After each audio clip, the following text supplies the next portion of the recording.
Congratulations on your nomination. Thank you. You are a friend.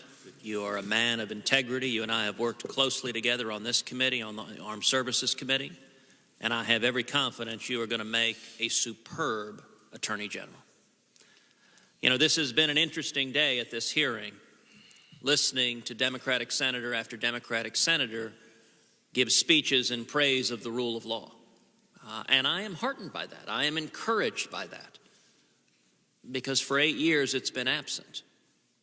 For 8 years we've seen a Department of Justice consistently disregarding the rule of law. When Eric Holder's Department of Justice allowed illegal gun transactions, illegally sold guns to Mexican gun traffickers as part of Fast and Furious, guns that were later used to murder Border Patrol agent Brian Terry, the Democratic members of this committee were silent. When Eric Holder was found in contempt of Congress for refusing to cooperate with Congress's investigation into Fast and Furious, once again, the Democratic members of this committee were silent. When the IRS illegally targeted United States citizens for exercising their First Amendment views, for exercising their roles in the political process, Democratic members of this committee were silent. When the Department of Justice refused to fairly investigate the IRS targeting citizens and indeed assign the investigation to a liberal partisan Democrat who had given over $6,000 to President Obama and Democrats on this committee were silent. When numerous members of this committee called on the Attorney General to appoint a special prosecutor to ensure that justice was done in the IRS case, Democrats on this committee were silent.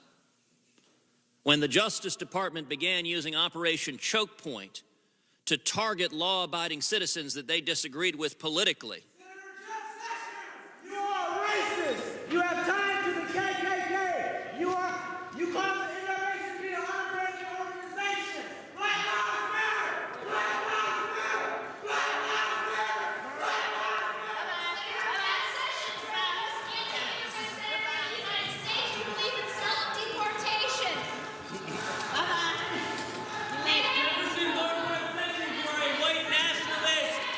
Black Lives Matter. Senator Sessions does not respect the rights of African Americans, Muslims, or immigrants. Senator, do your job. Senator, do your job. Senator Sessions is a racist. You know, free speech is a wonderful thing.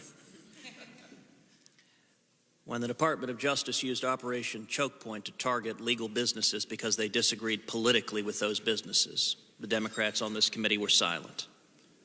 When the Obama Justice Department sent millions of dollars of taxpayer monies to sanctuary cities that were defying federal immigration law, the Democrats on this committee were silent. When the Obama administration refused to enforce federal immigration laws and unilaterally rewrote those laws, the Democrats on this committee were silent.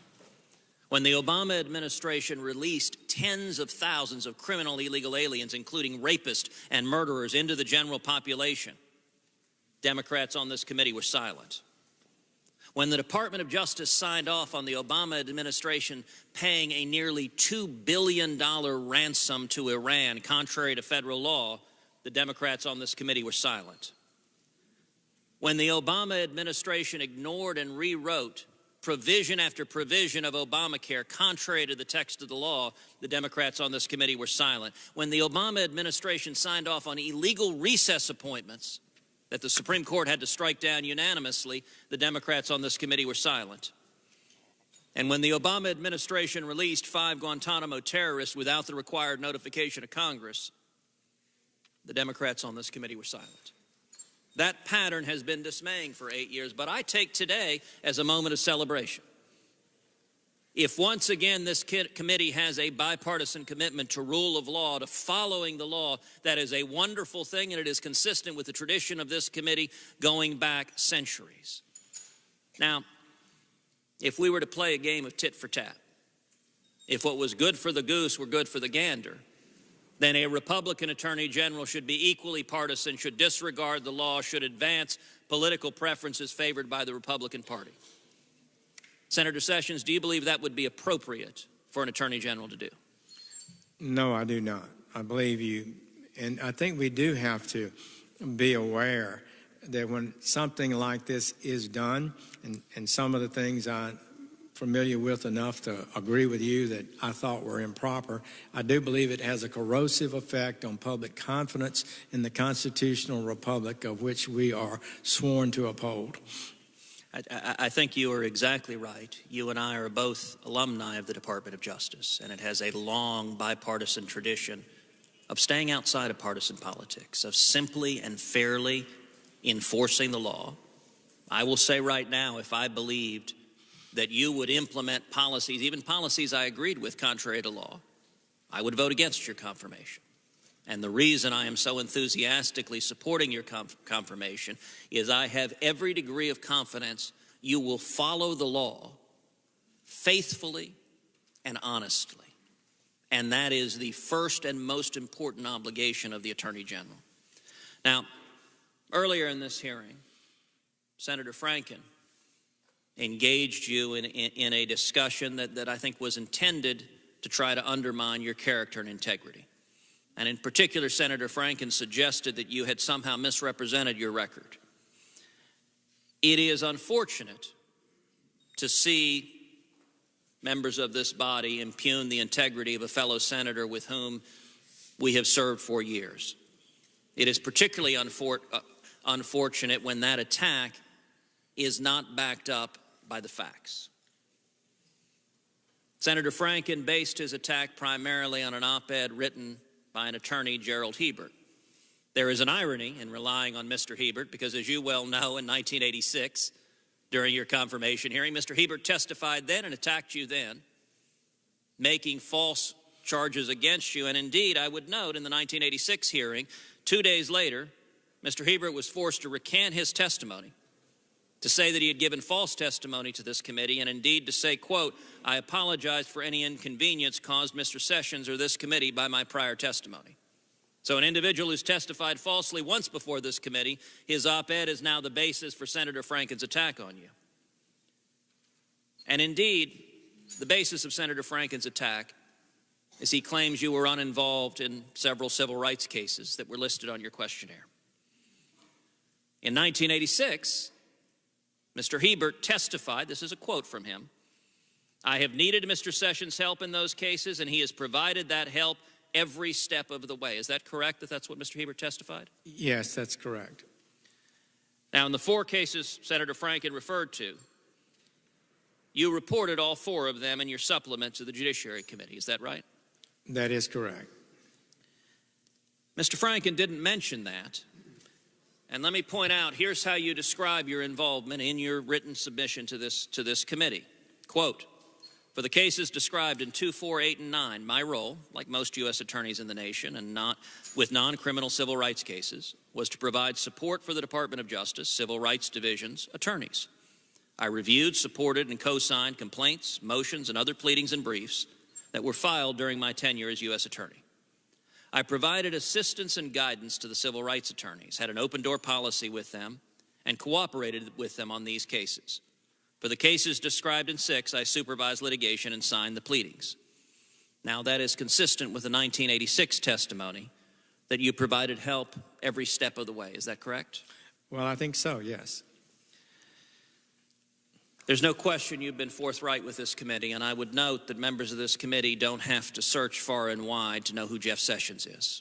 We've known every day sitting at this bench alongside you. I want to shift to a different topic, and it's the topic I opened with, which is the politicization of the Department of Justice. The Office of Legal Counsel has a critical role of providing sound legal and constitutional advice, both to the Attorney General and the President. And in the last 8 years, we have seen a highly politicized OLC, an OLC that has given politically convenient rulings, whether on recess appointments, whether on executive amnesty. And early on, perhaps that was started by 2009 Attorney General Holder overruling OLC concerning legislation trying to grant the District of Columbia representation in Congress. And it may well be that that sent a message to OLC that its opinions were to be political and not legal in nature. Tell me, Senator Sessions, what will you do as Attorney General to restore professionalism and fidelity to law to the Office of Legal Counsel? Senator Cruz, I think any short-term political agenda gains that come from the abuse of the lawmaking processes and requirements of the Department of Justice just don't make sense. It will always, in the long run, be more damaging than the short-term gain that one might have. The Office of Legal Counsel, all of us who've served in the department know, is a big-time position. You need a mature, smart, experienced person who understands this government, who understands the laws, and is principled and consistent in their application of the laws. That will help the president, it will help the Congress, and it will help the American people. I do believe we need to work hard to have that, and I will do my best to ensure we do have it. One final question. In the last 8 years, the Department of Justice's Solicitor General's office has also, I believe, been unfortunately politicized, and it's sustained an unprecedented number of unanimous losses before the United States Supreme Court.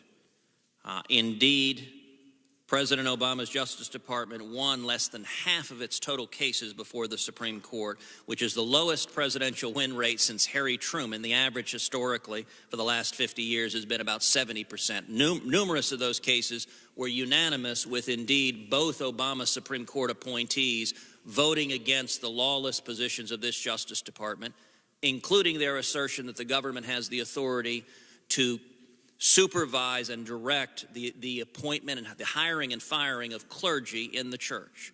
What will you do as Attorney General to ensure the integrity of the Office of Solicitor General, that it is faithful to the law and not advancing extreme political positions like the Obama Justice Department did that have been rejected over and over again by the Supreme Court? I think the problem there is a desire to achieve a result sometimes that overrides the commitment to the law.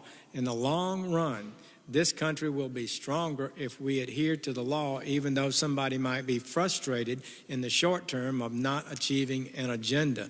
The Solicitor General should not advocate to alter the meaning of words to advance an agenda. That is an abuse of office, and I would try to seek to have a Solicitor General who is faithful to the Constitution, serves under the Constitution, does not feel it has the power to rise above it and make it say what it wants it to say. Thank you, Senator Sessions.